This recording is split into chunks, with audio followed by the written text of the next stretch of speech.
दर दर जाऊंगा, सबके यहाँ जाऊंगा। मुझे कोई चुनाव नहीं लड़ना, मुझे कोई पार्टी नहीं ज्वाइन करनी, मुझे कोई पद नहीं चाहिए, लेकिन मैं सबकी खुशामद दरामद करके इनको इकट्ठा करूंगा।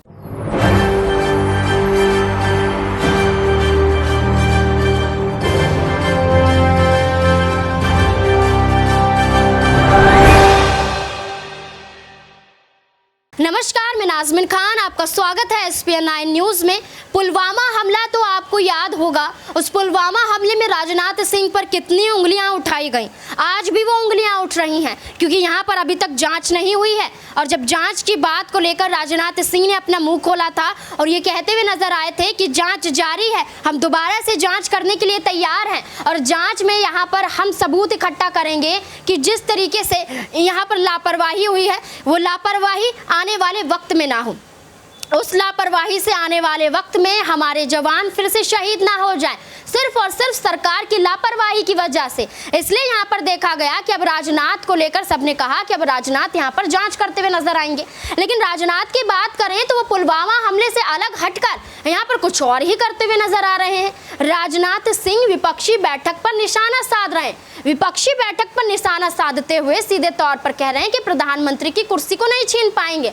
लेकिन जिस तरीके से पुलवामा हमले का जिक्र किया जाए तो सीधे तौर पर हमें तो ये यहाँ पर दिखाई दे रहा है कि प्रधानमंत्री को हाथों हाथ कुर्सी छोड़ देनी चाहिए, यहाँ से PM पद से हट जाना चाहिए। क्योंकि जो पुलवामा हमला हुआ है, आप अन्य मुद्दों को लगा सकते हैं, लेकिन पुलवामा हमला जो हुआ है और उसमें जो 40 जवान शहीद हुए हैं, उनकी शहादत पर जो राजनीति और जो लापरवाही की गई है, तो ये साफ तौर पर यहाँ पर लापरवाही इस तरीके से दर्शाती है कि आप इतने बड़े पद के लायक नहीं है। आप लायक नहीं है कि आप प्रधानमंत्री के पद पर रहें। तो अब सीधे तौर पर अब राजनाथ सिंह पर उंगली उठ रही है कि जांच कहां गई। पुलवामा हमले की जांच के दावे किए गए थे, लेकिन जांच नहीं हो रही है। इन तमाम मुद्दों को लेकर अब राजनाथ सिंह पर तो उंगली उठाई जा रही है, लेकिन राजनाथ सिंह विपक्षी बैठक को लेकर क्या कुछ कहते हुए नजर आ रहे हैं, देखिए इस रिपोर्ट में। अपना पसीना बहाकर भारतीय जनता पार्टी का जो वट वृक्ष खड़ा किया है,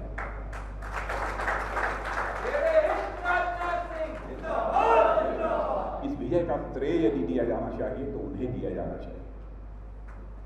हम सभी एक सामान्य कार्यकर्ता, लेकिन जिन्होंने विजय हासिल प्राप्त की है अथवा जो विजय हासिल करते करते रुक गए, मैं सभी को अपनी तरफ से हार्दिक शुभकामनाएं देता हूं और सभी का मैं अपनी तरफ से स्वागत करता हूं। और हमारी महापौर श्रीमती सुषमा जी खड़गवाल, रिकॉर्ड मतों से उन्होंने विजय प्राप्त की।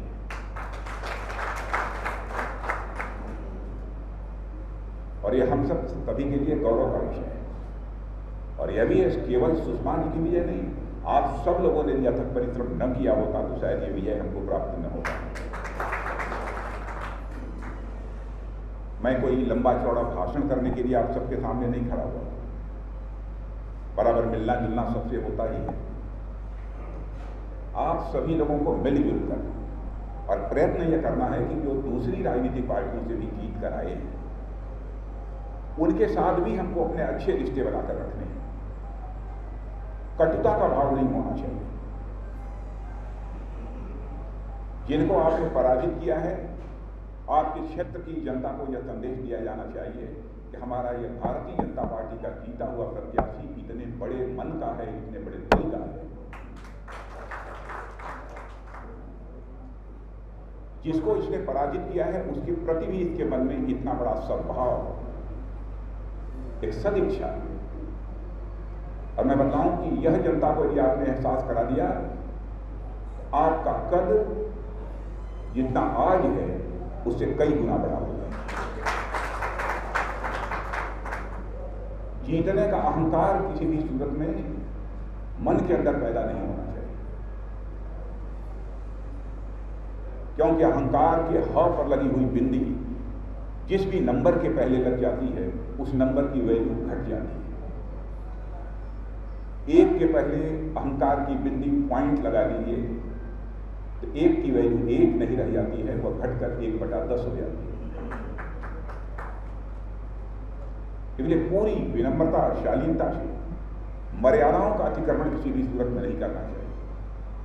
दूसरी राजनीतिक पार्टियों से हमारी राजनीतिक पार्टी सर्वथा भिन्न है। अब अन्य राजनीतिक पार्टियों के प्रति जन सामान्य की जो धारणा बनी हुई है, यदि वैसी ही धारणा हमारे प्रति बन जाए लोगों की, तो जो पार्टी एक विशिष्ट पहचान वाली पार्टी, यानी पार्टी विद डिफरेंस कही जाती है, वो नहीं रह जाएगी। जैसे कि आपने राजनाथ सिंह को सुना, उन्होंने किस तरीके से विपक्षी बैठक पर निशाना साधा और यहाँ पर सीधे तौर पर निशाना साधते हुए ये कहा कि हाँ, प्रधानमंत्री की कुर्सी पर तो यहाँ पर नरेंद्र मोदी ही काबिज रहने वाले हैं। लेकिन जिस तरीके से पुलवामा हमले पर सत्यपाल मलिक खुलासा करते हैं, वो खुलासा दावा यहाँ पर करता है कि अब यहाँ पर जांच होनी ही चाहिए। अब बहुत ज़रूरी है कि पुलवामा में जो शहीद हुए हैं उनके परिवार वालों को आगे आना चाहिए और आगे आके आवाज़ उठानी चाहिए कि आखिरकार जांच क्यों नहीं हो रही है। यहाँ पर लापरवाही के सबूत दिखाए गए। बार बार हमारे चैनल ने भी यही दिखाया कि यहाँ पर विमान की सुविधा देनी चाहिए थी, सड़क के रास्ते से उन्हें ले जाया गया। यहाँ पर कैसे घुसपैठियां हमारी सीमा के अंदर आ गए और किस तरीके से ये माहौल यहाँ पर ऐसे गरमाता है कि आतंकवादी हमारे जवानों पर हमला कर देते हैं और 40 जवान शहीद हो जाते हैं। अब सीमा हैदर पर भी कोई एक्शन नहीं लिया जा रहा। तो ठीक उसी तरीके से यहाँ पर सत्यपाल मलिक क्या खुलासा करते हुए नजर आ रहे हैं, देखिए इस रिपोर्ट में। उसी दिन सारे इलेक्ट्रॉनिक मीडिया को बुला के धमका दिया गया था कि ये कहीं नहीं जाना चाहिए। तो आप लोगों के चैनल हैं, इनसे मैं लोगों तक पहुंच पा रहा हूं। इन्होंने बिल्कुल पूरा मीडिया को एक तरह से टेरराइज करके रखा हुआ है और बात नीचे तक जा नहीं रही है। हम तो पब्लिक मीटिंग्स में जा रहे हैं, आप लोगों के जरिए बोल रहे हैं तो बात पहुंच रही है। जहाँ तक पुलवामा का ताल्लुक है, मैंने उसी दिन कहा था, जो लोग कहते हैं बाद में क्यों बोले, उसी दिन पद पे रहते हुए बोला था कि हमारी गलती हुई है, मुझे चुप करा दिया गया और मैं समझा शायद ये जांच करेंगे इसलिए मैं चुप हो गया, वरना मैं बोलता। और उसके तीसरे दिन, ये जिस दिन हुआ है पुलवामा, उसके तीसरे दिन प्रधानमंत्री, हाँ सेम डे, वो एक पब्लिक मीटिंग में बोल रहे थे। सर, आपको लगता नहीं है लगभग 4.5 दशक आप सत्ता में रहे, एक इतना लंबा सियासी सफ़र और हासिल ये कि एक समाज कारण के मुद्दों को उठाने वाले नेता को यूं हाशिए पर धकेल देना। हमने नेहरू का भी दौर देखा, वाजपेयी साहब का भी दौर देखा। नेहरू जी ने भी अपने से कमतर लोगों को, जो पार्टी और नंबर्स में कम थे, उनको आगे रखा। वाजपेयी साहब ने भी बड़ा दिल दिखा के सबको सुना, सबको कहा। राजनीतिक पार्टियां जो लोकतंत्र का एक अहम हिस्सा है, किस ओर बढ़ रही हैं सर? अब ये डिक्टेटरशिप की ओर बढ़ रही हैं, वन मैन पार्टी की तरफ बढ़ रही हैं। और मुझे तो लगता है कि अगर 24 में हम लोग तब्दीली नहीं कर पाए तो फिर कोई चुनाव ही नहीं होगा देश में। लेकिन मोदी जी कहते हैं कि अगर मैं नहीं तो विकल्प कौन? विकल्प जनता चुनती है, कोई तय नहीं करता है। जो लोग MP चुन के आएंगे, उनमें से 1977 में कौन विकल्प था? कोई तय हुआ था पहले से, बाद में चुन लिया। सर, आप 1977 का जिक्र करते हैं, उस समय प्रणेता के रूप में JP थे, मोरारजी देसाई प्रधानमंत्री के उम्मीदवार नहीं थे। वो एक दूसरे को जोड़ पाए, जोड़ सकते थे, अब भी जोड़ सकते हैं, हम ही जोड़ देंगे। और छोड़िए आप औरों की बात, सबको जोड़ेंगे। मेरी सबसे बात हुई है, सब तैयार हो गए हैं 1 to 1 लड़ाने में।